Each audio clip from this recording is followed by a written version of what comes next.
Good evening, students. You are all welcome to Science Vision. We are here again with a new lecture. In the last lecture, we have completed our second chapter, that is refraction. Today, we will start our third chapter, that is human eye and the colorful world. So, students, let's start our chapter. तो students, हम अब अपना third chapter शुरू करेंगे, that is human eye and colourful word. तो इसमें ये हमारे टॉपिक्स हैं जो हमने कवर करने हैं पूरे चैप्टर में.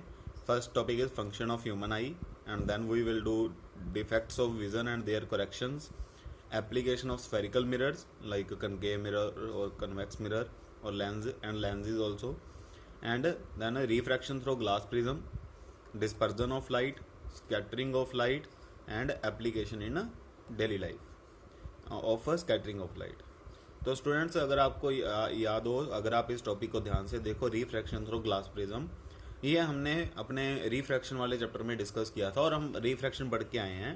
तो हम अपना ये चैप्टर इस टॉपिक से शुरू करेंगे. पहले ये वाले 3 टॉपिक्स हम लास्ट पे करेंगे और उससे पहले हम अपना refraction through glass prism, dispersion of light, scattering of light and their applications. तो पहले हम ये 4 टॉपिक्स कवर करेंगे और उसके बाद ये 3 टॉपिक्स कवर करेंगे, क्योंकि हमने रिफ्रैक्शन पढ़ा हुआ है और ये सिमिलर है रिफ्रैक्शन के, तो आपकी रिवीजन भी हो जाएगी और ये टॉपिक भी कवर हो जाएगा.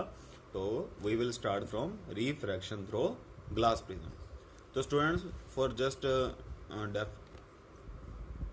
जस्ट डेफिनेशन सी दिस की व्हाट इज रिफ्रैक्शन. हमें पता है कि the change in path of light और bending of light when light travels from one medium to another is known as refraction. तो अगर लाइट एक मीडियम से दूसरे मीडियम में जाए और उसका रास्ता बदल जाए, वो बेंड हो जाए, तो उसे हम क्या बोलते हैं? रिफ्रैक्शन बोलते हैं. और फिर हमने 2 मीडियम्स डिफाइन किए थे, rare medium, denser medium.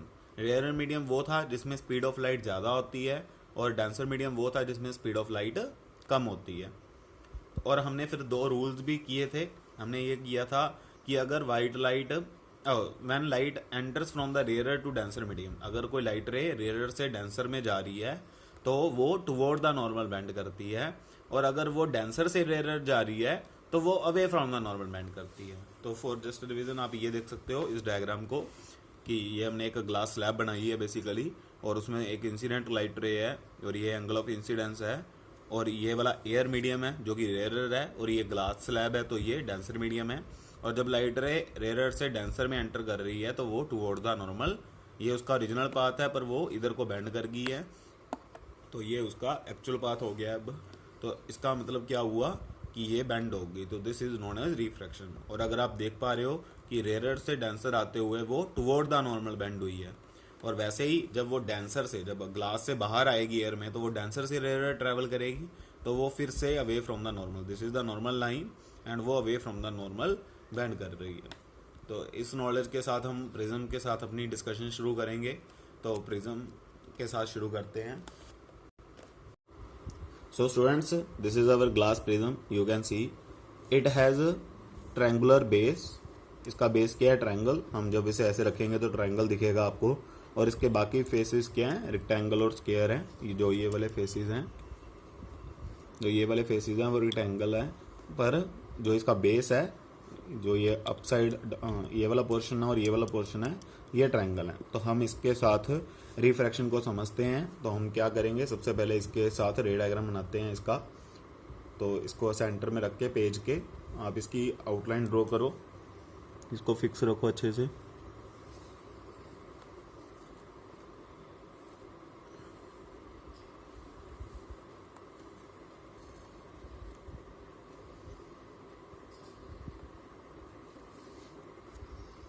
So you can सी कि एक ट्रायंगल हमारे पास बन गया है. तो दिस, अब ये ट्रायंगल का किसका काम करेगा? हमारे लिए प्रिज्म का काम करेगा. तो हम इसे थोड़ा सा और अच्छे से हाईलाइट कर लेते हैं ताकि आपको दिखे प्रॉपरली.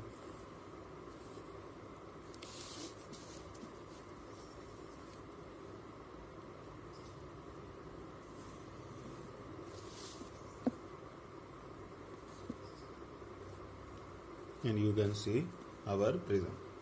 एंड यहाँ ग्लास स्लैब में क्या था? ये सरफेसिस पैरेलल थी, पर यहाँ पे ये सरफेसिस पैरेलल नहीं है. एक एंगल पे हैं और इस एंगल को हम बोलते हैं एंगल ऑफ प्रिज्म। क्या बोलते हैं? Angle of prism. और ये अप्रोक्सीमेटली 60 डिग्री होता है हर प्रिज्म का। और भी प्रिज्म आते हैं 90 डिग्री वाले, पर जो हमारे सिलेबस में है वो 60 डिग्री वाला है। तो 60 डिग्री इसका एंगल है जो कि एंगल ऑफ प्रिज्म है।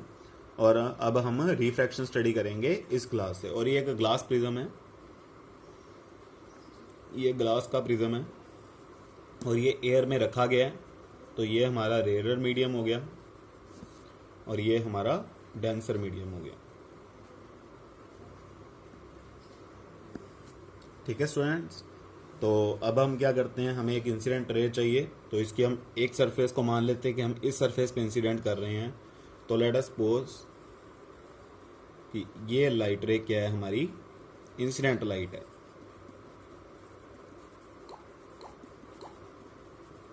इंसिडेंट, ये लाइट इंसिडेंट लाइट है और ये हमारा पॉइंट ऑफ इंसिडेंस है। जो ये इसे हम पी पॉइंट बोल देते हैं।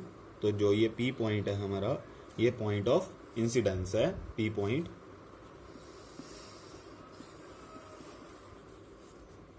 Point of incidence.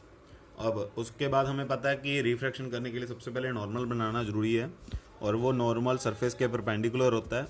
तो ये सरफेस है तो परपेंडिकुलर कुछ ऐसा होगा, तो इसलिए हम स्केल की मदद से उसे बनाने की कोशिश करते हैं।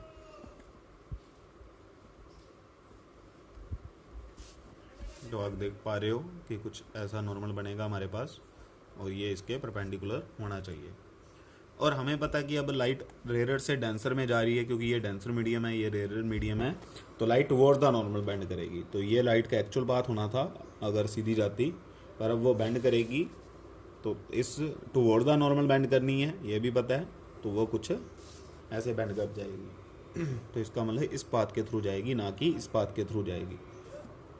और यहाँ पे फिर वो अब यहाँ इस पॉइंट पे क्या होना है, लेट दिस पॉइंट भी क्यू, इसको हम क्यू बोल देते हैं इस पॉइंट को।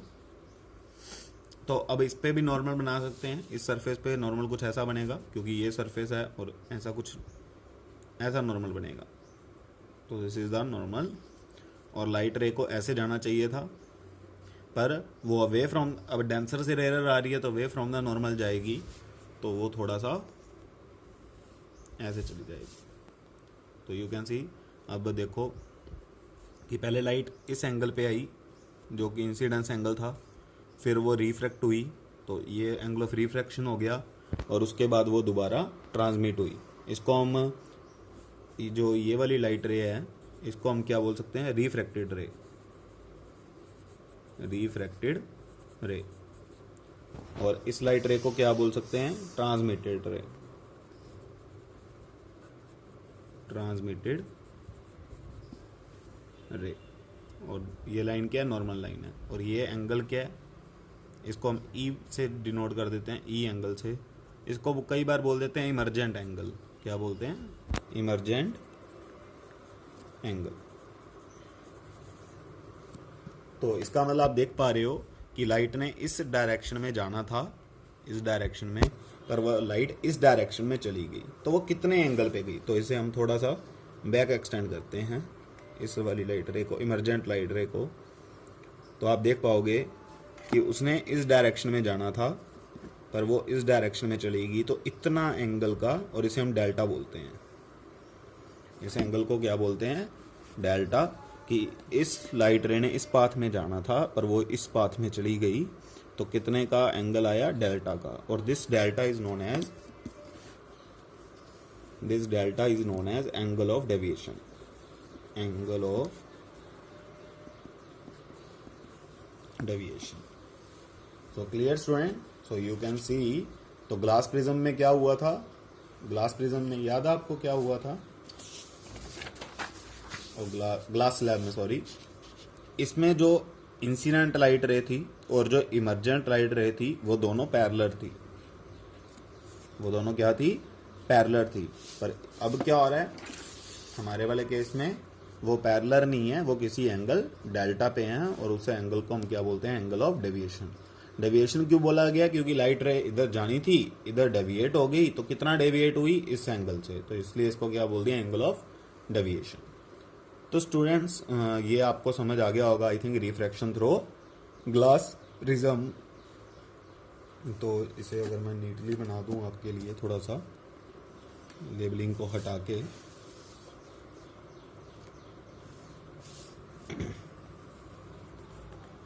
ये प्रिज्म है, ये इंसिडेंट लाइट रे है, ये इधर है और ये इधर है। ये हमारी इंसिडेंट है, ये हमारी ट्रांसमिटेड है, और ये उसमें डेल्टा एंगल है, ये एंगल ऑफ इंसिडेंस है, ये एंगल ऑफ इमरजेंस है। तो this is the simple diagram you can सी। पर अब इसमें इसका हमें प्रिज्म के साथ पढ़ने का फ़ायदा क्या है, हमें क्या चीज़ें इसमें से निकल के मिलने वाली है। तो उसके लिए हम पहले एक चीज़ समझें कि जो मैंने ये लाइट इंसिडेंट करवाई है, मान लो ये मैंने ग्रीन लाइट इंसिडेंट करवाई है, मान लो लेज़र लाइट यूज़ की हमने, लेज़र यूज़ की, और वो ग्रीन लेज़र थी और रेड लेज़र थी, कोई भी हो सकती है। तो रेड लेज़र थी या ग्रीन लेज़र थी, तो वो लाइट गई और सीधा हमें यहाँ पे ग्रीन लेज़र दिखी, ग्रीन लाइट दिखी, या जो अगर रेड की तो रेड लाइट दिखी। पर सपोज करो कि अगर हमने वाइट लाइट यूज़ की होती, मान लो मोबाइल की टॉर्च, क्योंकि मोबाइल की टॉर्च तो वाइट होती है, तो अगर वाइट लाइट यूज़ की होती तो क्या होता। तो ये देखने वाली चीज़ है कि अगर हम अगर हम ग्रीन लाइट की बजाय या रेड लाइट की बजाय वाइट लाइट यूज़ करते सेम एक्सपेरिमेंट के लिए, तो फिर क्या होता। तो चलो इस स्टूडेंट्स इस चीज़ को प्रैक्टिकली देखते हैं कि अगर वाइट लाइट यूज़ करते तो क्या होता।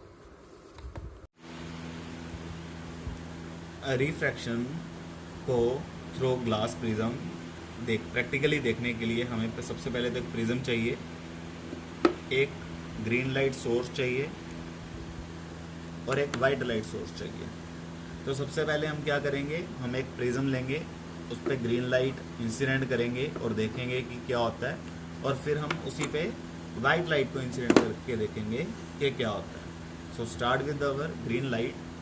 So firstly we will switch off white light and take a prism and at its one face, these are the faces of the prism, so select any one face and incident light like this. So it is green light, you can see it is green light, and just now we will incident this green light onto the prism. So you can see the light get refracted and you can see on the wall. आप देख सकते हो उस wall पे, अगर मैं इस prism को हटा दूं तो that is the way, but if अगर ये प्रिज्म आ रहा है बीच में तो आप देख पा रहे हो कि वो दीवार पे आ जाती है, तो इसका मतलब वो बेंड हो रही है। तो this is the refraction through prism of green light. This is the actual path and this is the path with the prism. पर अगर आप देखो कि जब मैंने ग्रीन लाइट यूज़ की तो ग्रीन लाइट ही हमें बाहर दिख रही है, यू कैन सी। बट अगर हम वाइट लाइट यूज़ करें तो क्या होता है। So let's start with the white lights. तो फर्स्टली हमारे मोबाइल की टॉर्चेस वाइट लाइट का ही सोर्स हैं, तो हम उसे यूज़ कर सकते हैं। So this is our white light source. So just start with it. Now you can see, जब मैंने वाइट लाइट को फॉल करवाया इस प्रिज्म पे, आप मेरे देख सकते हो मेरे हाथ में प्रिज्म है और वाइट लाइट का सोर्स है, और मैं लाइट इंसिडेंट करवा रहा हूँ, और आप दीवार पे देख सकते हो कि हमें क्या दिख रहा है। तो आप देख पाओगे कि हमें 7 कलर्स का पैटर्न दिख रहा है, जिसका फर्स्ट कलर रेड है और लास्ट कलर वायलेट है। तो आप क्लियरली देख पा रहे हो कि हमें वाइट लाइट के कारण 7 कलर्स दिख रहे हैं, पर जो ग्रीन लाइट के कारण नहीं हो रहा था। ग्रीन लाइट के कारण सिर्फ ग्रीन कलर ही दिख रहा था, पर वाइट लाइट के कारण हमें 7 कलर्स दिख रहे हैं। So this is known as. So students, आपने देखा कि जैसे ही हमने इस प्रिज्म पे वाइट लाइट को फॉल करवाया तो हमारे वाइट लाइट 7 कलर्स में स्प्लिट कर गई और हमें 7 कलर्स का एक पैटर्न दिखा। तो स्टूडेंट्स, इसका मतलब अगर हम इसे देखें,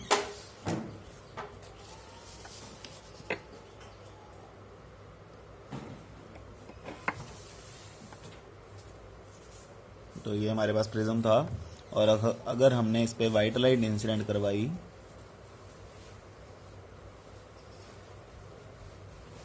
तो हमें इधर 7 कलर्स का पैटर्न दिखा, 7 कलर्स का पैटर्न दिखा। तो इसका मतलब जो वाइट लाइट है वो 7 कलर्स में स्प्लिट कर गई।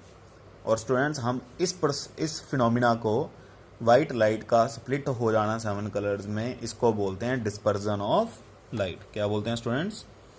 Dispersion of light. So students, we can define dispersion of light as the splitting of light into its 7 colors on passing through transparent media like glass prism is called dispersion of light. तो अगर हमारी white light अपने 7 colours में split हो जाए तो उसे क्या बोलते हैं? और कब स्प्लिट हुई? जब वो एक ट्रांसपेरेंट मीडियम, यानी कि व्हाट इज ट्रांसपेरेंट मीडियम, जिससे लाइट पास हो सके। तो अगर लाइट अपने 7 कलर्स में स्प्लिट हो जाए while passing through transparent media, तो उस फिनोमिना को क्या बोलते हैं हम? Dispersion of light. So students, see this diagram. White light आई और अपने 7 कलर्स में डिवाइड हो गई, और हमें यहाँ पे एक कलर पैटर्न दिखा, और वो कलर पैटर्न क्या था? उसे हम क्या बोलते हैं? विबग्योर। ये आपने अपनी क्लासेस में देखा होगा। तो विबग्योर, तो V for violet colour, I for indigo colour, B for blue colour, G for green colour, Y for yellow colour, O for orange colour and R for red colour. तो हमें ये pattern दिखा जो कि 7 colours का एक pattern है। तो वाइट लाइट 7 कलर्स में स्प्लिट हुई है। और इस पैटर्न को, इस कलर पैटर्न को हम क्या बोलते हैं? इस कलर पैटर्न को हम क्या बोलते हैं? स्पेक्ट्रम। क्या बोलते हैं? Spectrum of white light. Spectrum of white light. और इसके बारे में सबसे पहले हमें कैसे पता लगा? किसने बताया कि ऐसा पॉसिबल है प्रिज्म के साथ? तो बताया सर न्यूटन ने।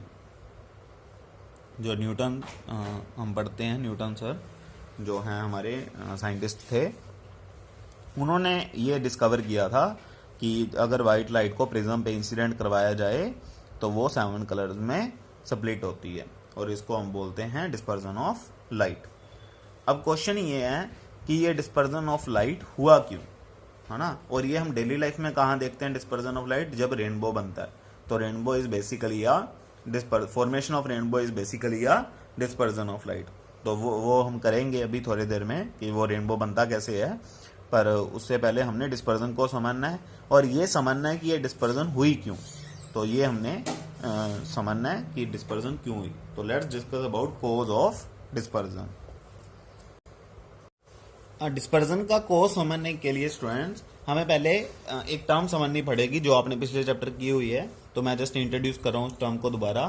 तो that term is refractive index. तो आपको पता है रिफ्रैक्टिव इंडेक्स क्या होता है? It is speed of light in vacuum upon speed of light in medium. तो ये आपने पढ़ा हुआ है कि what is the definition of refractive index? It is the ratio of speed of light in vacuum upon speed of light in medium.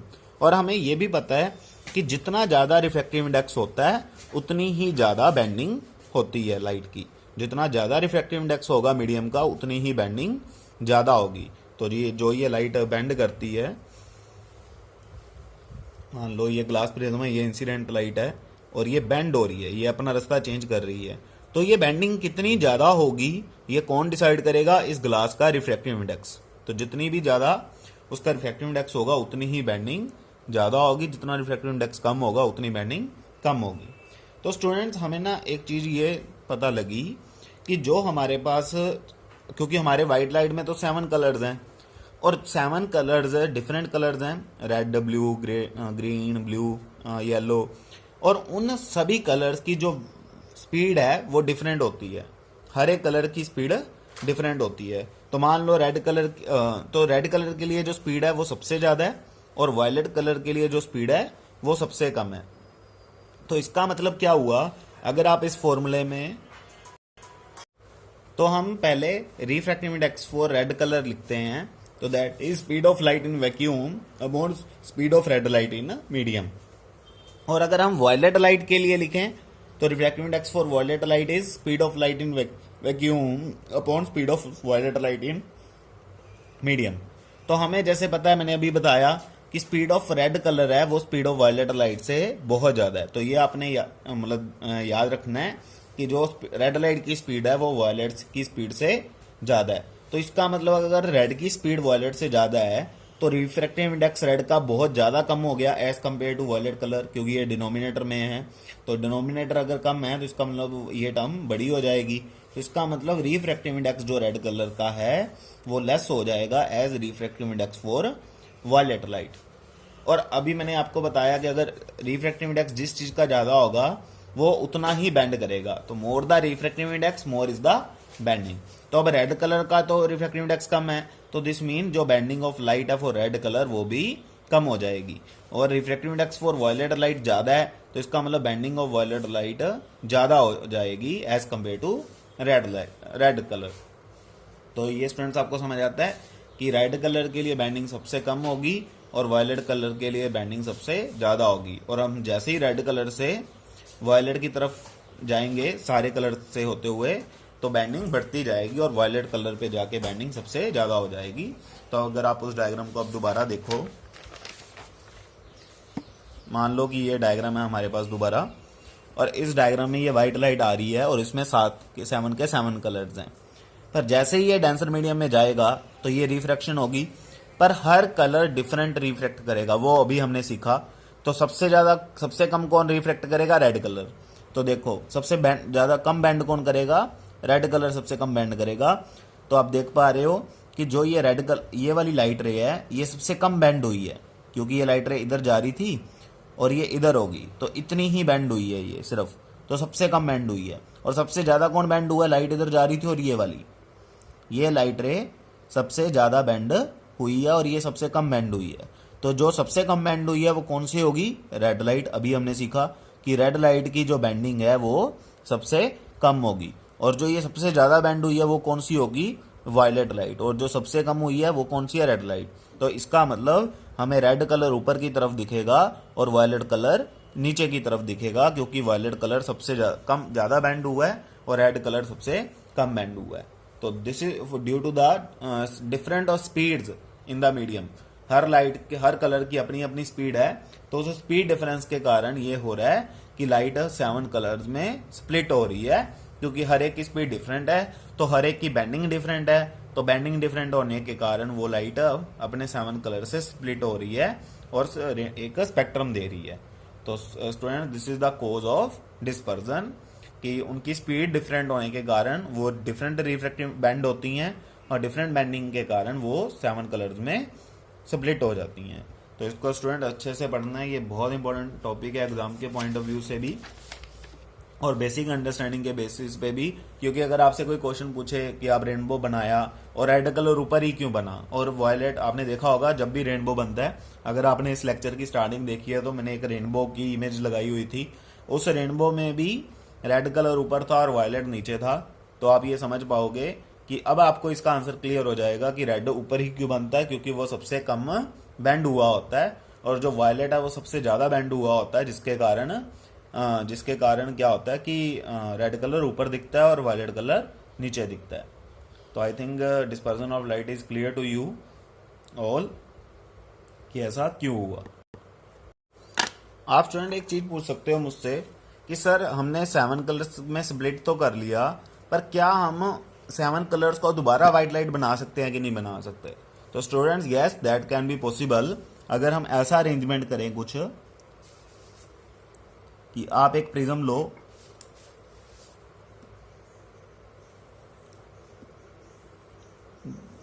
जिसने 7 colours में तोड़ दिया हो, और आप क्या करो, एक और प्रिज्म लो